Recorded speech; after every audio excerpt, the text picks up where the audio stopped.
Um, have you ever watched a video in English and thought, I know these words? Yeah, that is a very common feeling. Right. You know the vocabulary, you understand the grammar, you read English very well. But then a native speaker starts talking. And suddenly it all changes. It really does. It feels like all those words just disappear. They turn into a giant blur of sound. You hear something like, gonna wanna have to. Yes, gonna wanna have to. And you sit there thinking, wait, what language was that? Exactly. What language was that? It is incredibly frustrating, isn't it? You study so hard with your textbook, but, well, the real world sounds completely different. It can definitely make you feel like you aren't making any progress at all. But I promise you, you are. You are doing great. Well, welcome to today's deep dive. We are so glad you were here with us. Because today, we have a very clear mission. Yes, a very important mission. We are going to decode the mystery of fast English. We are going to discover why a sentence that looks perfectly easy on paper sounds like a completely different language in real life. It is going to be so helpful. Okay, let's unpack this. Because I know a lot of people feel like they just need to go back and study a dictionary for another 100 hours. Oh, please do not do that. I really want to reassure you right now. So studying more vocabulary is not the answer. No, it is not. Your vocabulary isn't the problem, and your grammar isn't the problem either. The secret isn't learning more words. Oh, wow. That is a huge relief to hear. I know, right? The secret actually lies in what happens between the words. You know, when people speak naturally. Between the words. Okay. Yeah. So if learning more vocabulary isn't the answer, we really need to understand a big difference. What kind of difference? The fundamental difference between how words exist on paper and how they exist in the air. Oh, I love that. Yeah, I like to think about reading, like looking at a photograph. A photograph, right. Because the words sit completely still. They don't move. You can stare at a single word for 5 seconds if you want to. And if you forget it, you can just move your eyes backward. You can look at it again. Exactly. Paper gives you endless time. That is a beautiful way to picture it. A photograph just waits for you. It waits for you. But listening is completely different. Listening isn't a still photograph. It is moving at the speed of sound. Right. It moves very fast. The sound comes out of someone's mouth, it hits your ear, and then it is instantly gone. You only get one chance to catch it. And here is the most important part about that. Real spoken English is simply not spoken word by word. It is not. No. When we speak naturally, we do not pause after every single word. Instead, English is spoken in groups of sounds. Groups of sounds, okay. Yeah, the words push together. And when they push together, they actually change their physical shape. So let's talk about why that happens. Why do they change shape? Well, let's start with something called reductions. Reductions. This is when words get shorter, right? They bump into each other. Exactly. But why do they do that? Why does want to become wanna? Yeah, why is that? It is all about physical energy. Your mouth and your tongue naturally want to save energy. They want to be a little lazy. You could say that. It takes a lot of physical effort to stop the air in your mouth, make a hard T sound for want, and then make another hard T sound for to. Oh, I see. Want to. That is a lot of work for the tongue. Right. Your tongue has to stop and start. So instead of working hard, the mouth just gets a little lazy and glides right over the difficult sounds. Exactly. The main goal of the mouth is to keep the air flowing smoothly. So want to naturally softens into wanna. I want to go. Perfect, I want to go. Let's try a quick experiment. If you were listening right now, try saying want to out loud, very fast, 10 times in a row. That is a fun idea. Ready? Want to, want to, want to, want to. Eventually, your tongue just gives up, doesn't it? It really does. It just naturally turns into wanna. It does. The physical shape of the word changes because of the speed. And, this happens with many common words. Like what? Well, for example, going to changes for the exact same reason. Right. Going to becomes gonna. I'm gonna eat. Exactly. Gonna. Let's break down a few more common ones. This way, our listeners can really train their ears. That sounds great. Step by step. Okay, what happens to have to? Well, have to changes to have to, like I have to work. Hafta. Yes. The heavy V sound changes to a softer F sound just to save energy. Oh, that makes sense. What about got to? That becomes gotta. I gotta leave. Gotta. And, kind of. Kinda. It's kinda late. Gimme. Gimme a minute. And finally, let me. Let me see that.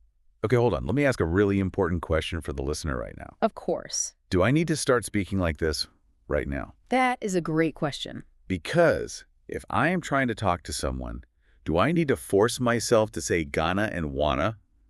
Just so I sound natural. I am so glad you asked that. Because honestly, remembering all these rules sounds overwhelming, especially when I am just trying to think of the right English words. That is a very common worry. But the answer is a very strong no. No. No, you do not need to speak this way immediately. Please, just speak clearly and comfortably. Oh, that is good to hear. Your first goal is only to recognize these sounds when other people say them. I see. So listening always comes first. Always. You just need to tune your ears. Just tune the ears. Right. When your brain learns to catch wanna and gonna, you will understand native speakers instantly. And what about speaking that way? Speaking that way will come much later, naturally, without you even trying. That makes so much sense. We are just tuning the radio to the right frequency. Exactly. Just tuning the radio. But if words can change their shape to save energy, what happens when sounds disappear completely? That is the next big step. Because sometimes it feels like native speakers are just swallowing their words. They really do swallow them sometimes. Here is where it gets really interesting. Yeah. Because the main goal of a speaker is not perfect pronunciation. No, it is not. Their goal is smooth, fast communication. Yes. And that brings us to dropped sounds, or what language teachers call elision. Elision. Right. Sometimes a whole letter or sound just vanishes, completely disappears to make the speech flow better. Now, I have to push back here for a second. Okay, go ahead.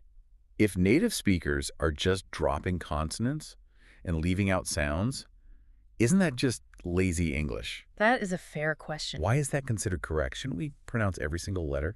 It is a great question, but it is not actually laziness. It is about rhythm. Rhythm. Yes. English is a language driven by a strong beat, almost like music. And to keep the beat moving forward, some small sounds just have to get out of the way. Can you give us a clear example of that, how a sound just gets out of the way? Let's take the phrase next day. If I speak very slowly, like a robot, I say, next day. I hear it. Next it. Day. You hear a clear, strong T at the end of next. Yes, very clear. But think about your tongue again. To say the letter T, your tongue touches the top of your mouth. Okay. To say the letter D in day, your tongue touches the exact same spot. Oh, wow. It does. So in a natural conversation, to keep the rhythm moving, the mouth doesn't bother making both sounds. So what happens? The T just completely disappears. A native speaker will just say, next day. Next day. Wow. Wow. The T is totally gone. Gone. It really is smoother. Yeah. Next day. Yes, it is. Another common example is last night. Last night? Carefully, it is last night. But naturally, the T drops. And it becomes last night. Last night. Right. If you are listening closely, waiting to hear that perfect T sound, you will get very confused. You really will. You will be searching your brain for a word like lass and thinking, what does lass mean? Exactly. And words do not just drop sounds. Sometimes they crash right into each other. They crash. When one word finishes and the next word starts, they mix together. They create a brand new sound. And this is called connected speech, right? Yes, connected speech. Let's look at a sentence. How about, did you eat it? Okay, good one. If I read it word by word, it's perfectly clear. Did you eat? It. But naturally, the did and the you crash together. How does that sound? The D and the Y mix, and it becomes something like, did ya eat it? Did ya? It changes completely. It really does. Let's explore a few more of these crashes step by step. What happens to would ya? Would you crashes into would ya? Could you? Could you becomes could you. And don't you? Don't you turns into don't ya. Don't ya?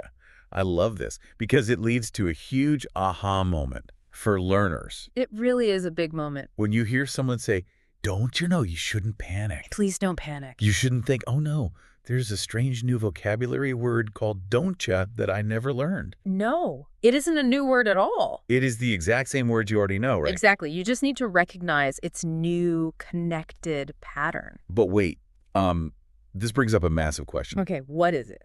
If sounds are constantly dropping out and words are always crashing together into these messy new patterns, Yes. how does anyone actually understand what is being said? That is the magic of the language. If so much of the word is missing, how do native speakers not get completely lost in their own language? That is the big puzzle.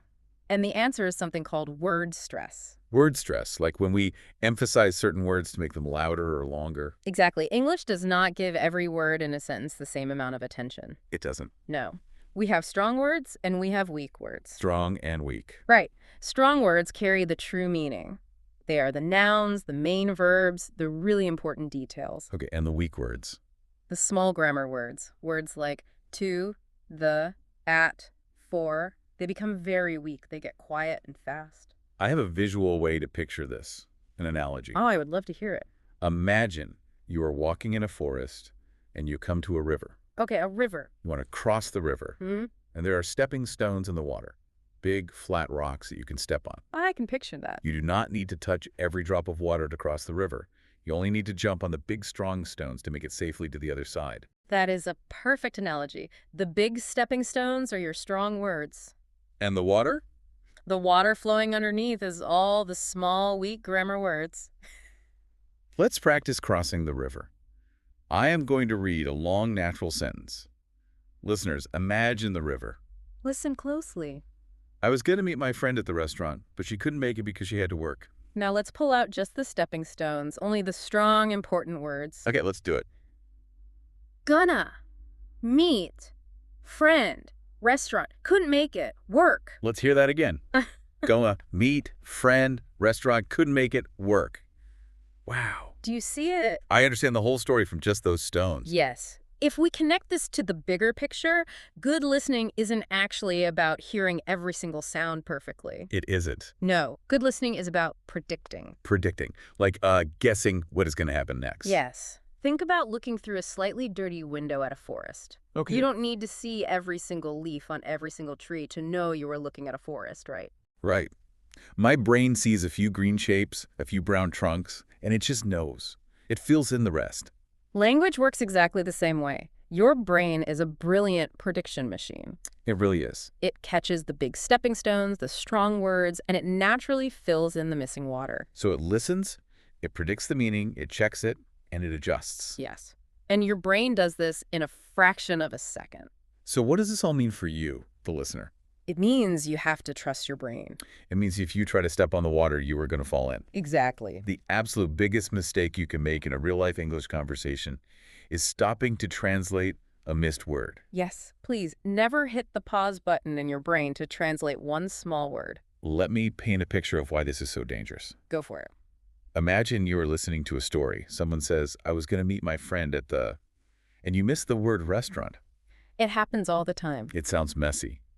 So if you stop listening and think to yourself, wait, what was that word? Rest. What does that translate to in my language? That is a trap. What happens next? The speaker keeps talking. They do not know you stopped listening. Exactly. While you were thinking about the word restaurant, they just said 5 more words. And now you miss those words too. And suddenly you are completely lost. It is a domino effect. One missed word knocks over the next word. And soon you have lost the entire conversation just because you panicked over one tiny detail. So we need a new rule, a golden rule for handling fast English. What is the rule? If you miss one word, let it go. Do not worry about it. Just let it go. Just keep jumping to the next stepping stone. If you miss 2 words, keep going. Keep going. And if you miss a whole sentence, stay calm. Take a deep breath. Why should they stay calm? Because the very next sentence they say might give you all the clues you need to understand the whole story. I want to encourage you so much on this point. Missing a word is not a failure. It is not. No, it means you are having a normal human conversation. Native speakers miss words all the time. We really do. The room is noisy. A car drives by. Someone speaks too softly. We miss words every single day. That is completely true. I ask people to repeat themselves constantly. We all do. So what are some polite, easy survival phrases our listeners can use, when they slip off a stepping stone and miss something? You can say something simple like, sorry, could you repeat that? Sorry, could you repeat that? That is a good one. Or a very natural, friendly phrases, I didn't quite catch that. I didn't quite catch that. I use that one almost every day. It is very polite and very common. But here's a different problem.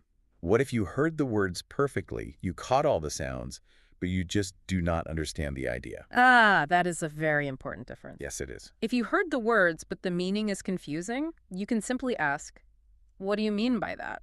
What do you mean by that? That is perfect. Very simple and clear. Now, I have one more major question about surviving real English, and it is about accents. Accents, yes. Because honestly, this happens to me even in my native language. Oh, really? Yeah. I will be talking to someone, and I understand them perfectly. I feel great. But then a new person joins the conversation. And they sound different. They have a different accent, and suddenly they sound like they're speaking a completely different language. Why does that happen? This raises an important question. Does struggling with a new accent mean your English is getting worse? I always feel like it is. But no, absolutely not. It just means your ears haven't had enough exposure to that specific region's voice. So it is a physical thing. Yeah. It is just about training the brain to recognize patterns. Exactly. Different regions stress different parts of a word, or they stretch their vowel sounds differently. Oh, I see. Your brain is used to one pattern, and suddenly it is hearing a new one. Think about a new favorite song. Oh, I know this feeling well. The first time I hear a fast song on the radio, it is just noise. Right. The very first time, it is confusing. You cannot hear the lyrics. You do not know what the singer is actually saying. But what happens after you listen to that exact same song 20 times? I know every single word. I can sing along perfectly. Because your brain learned the new pattern. Accents work exactly the same way. Your ears learn through repetition. So it just takes time. Yes. If you meet someone from Australia or Scotland or Texas and you cannot understand them at first, do not panic. Just stay calm. Do not think your English is bad. Give your ears time. After you listen to them for a while, your brain will rewire itself and the new patterns will become totally predictable. That is incredibly encouraging. It really takes the pressure off. It should take the pressure off. You are doing fine. We do not have to be perfect listeners on the very first try. We just need to give our brains a little time to find the rhythm. Be patient with yourself. Your brain is doing amazing work behind the scenes. Well, let's bring all of this together. What is the biggest takeaway for you today? There are a few good ones. First, remember that simply listening more is not always the answer. If you listen to hours and hours of English, but you are trying to hear every single letter like you are reading a dictionary, you are just going to exhaust yourself. You really will. You do not just need more listening. You need focused listening. Focused listening. You do not need to stress about learning hundreds of new vocabulary words right now. No, save that for later. You just need to focus on how the words you already know sound when they bump into each other. Pay attention to the bumps. Pay attention when wanta becomes wanna. Notice when the T drops and disappears in next day. Watch how those small grammar words just wash away like water. Yes, wash away like water. Yeah. So you can safely jump on the big stepping stones. When you stop trying to hear every letter and start focusing on the rhythm and the patterns, that fast English will magically start to slow down. It becomes clear. It really does. So before we go, I want to leave you with a final fun challenge. Ooh, a challenge. Something you can try on your own today. The next time you watch an English video on YouTube or a movie on TV, try this. Try what? Close your eyes for 1 minute. Just 1 minute. And do not try to understand the meaning of the words at all. Turn off the dictionary part of your brain. Yes, completely turn off your dictionary brain. Instead, look through that dirty window. Just listen to the music of the sentence. Listen to the music. I love that. Listen for the strong beats on the big words. Listen for the weak, fast beats on the small words. Notice how it flows. Notice how the sounds flow up and down and crash together like a song. When you finally stop worrying about translating every single word, what amazing new rhythm will you discover in the language? It is going to be a great discovery. Thank you so much for joining us on this deep dive today. Keep practicing, keep listening to the music of English, and we will see you next time.